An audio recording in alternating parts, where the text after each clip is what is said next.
जय हिंद दोस्तों, लेक्चर सही में आपका स्वागत है।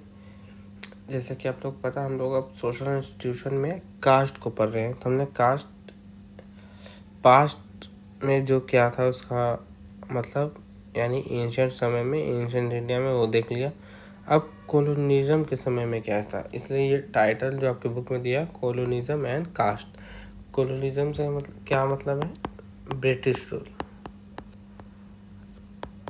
ब्रिटिश रूल के समय क्या सीन था कास्ट का देख लेते हैं। चलिए, तो आप ये इंट्रो में भी ये पॉइंट लिख सकते हैं कि जो caste as a social institution था वो बहुत चेंज आया उसमें।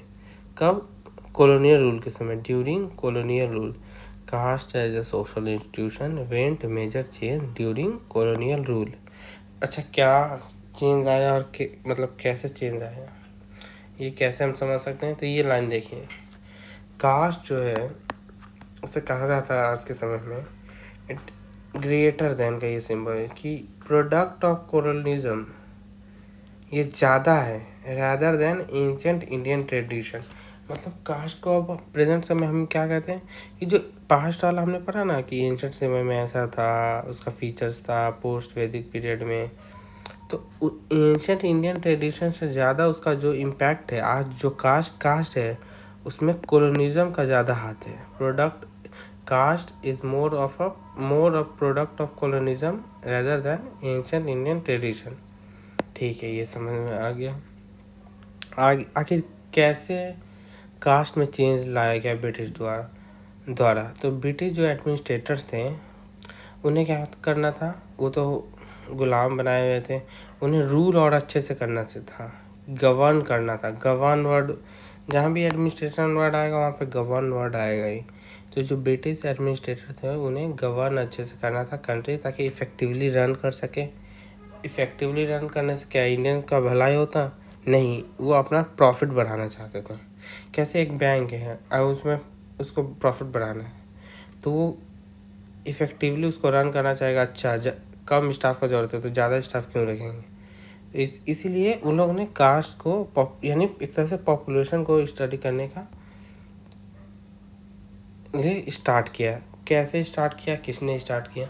तो 1901 में उन्होंने सेंसस करवाया, जनगणना, पॉपुलेशन के बारे में जानकारी। किसके द्वारा, किसके अंडर में? हर्बर्ट रिस्ले इंपॉर्टेंट वर्ड है। हर्बर्ट रिस्ले ने के द्वारा जो जो ब्रिटिश के आदमी थे उन्होंने करवाया।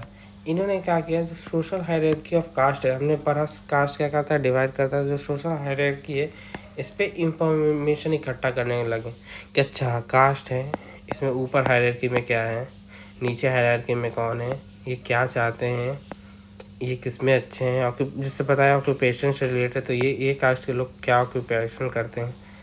ठीक है, चलिए ये तो हो गया, सेंसस हो गया, इन्होंने इंफॉर्मेशन निकाल लिया। तो जब इंडियन है अब तो आप जान लें, जब सेंसस हुआ लोग चले गए, समझिए इनके ऑफिस एक तरह से। उन्होंने क्या बोला, अरे भैया हम तो हायर कास्ट के, हमें हायर पोजीशन दीजिए। और ये लोग स्क्रिप्चुअल एविडेंस भी दिखाने लगे। ये कौन कर रहा है? ये इंडियन कर रहे हैं।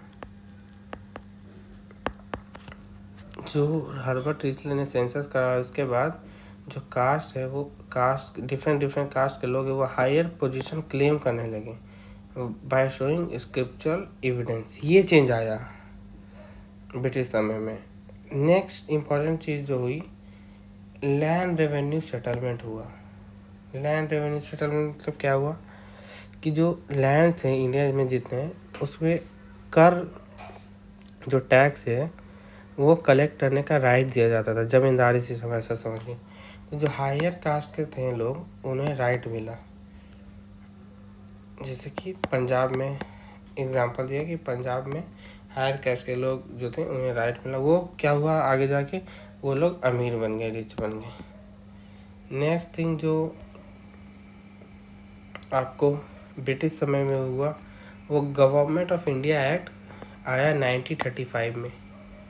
जैसे कि आपको पता है कि हर्बर्ट रेसले ने ये किया, सेंसस उनके अंडर हुआ, उसके अंडर हुआ, उसके बाद हायर पोजीशन डिमांड होने लगा, फिर रेवेन्यू हायर पोजीशन होने के बाद लैंड राइट मिला। ये भी ब्रिटिश ने अपने लिए करवाया, किस लिए? जिससे रेवेन्यू से ही आपको समझ में आ रहा हो, ताकि लैंड से ज़्यादा ज़्यादा रेवेन्यू प्रॉफिट कमाया जा सके, इसलिए राइट्स देने लगे। किसको मिला? हायर कास्ट को।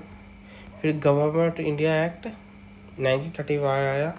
इसमें क्या हुआ, जो लो मार्जिनलाइज सोसाइटी थी, SC एंड ST, उनको पोजीशन को देखा गया, अच्छा ये तो मतलब पिछड़े हैं, तो उन्हें सबसे पहले तो लीगल रिकॉग्निशन दिया गया कि अच्छा हाँ आप इस कैटेगरी में आते हैं, आप पिछड़े हैं और आपके साथ ये हुआ। तो ये भी क्या हुआ, ब्रिटिश के समय से हुआ SC ST का, ये आप समझ लीजिए।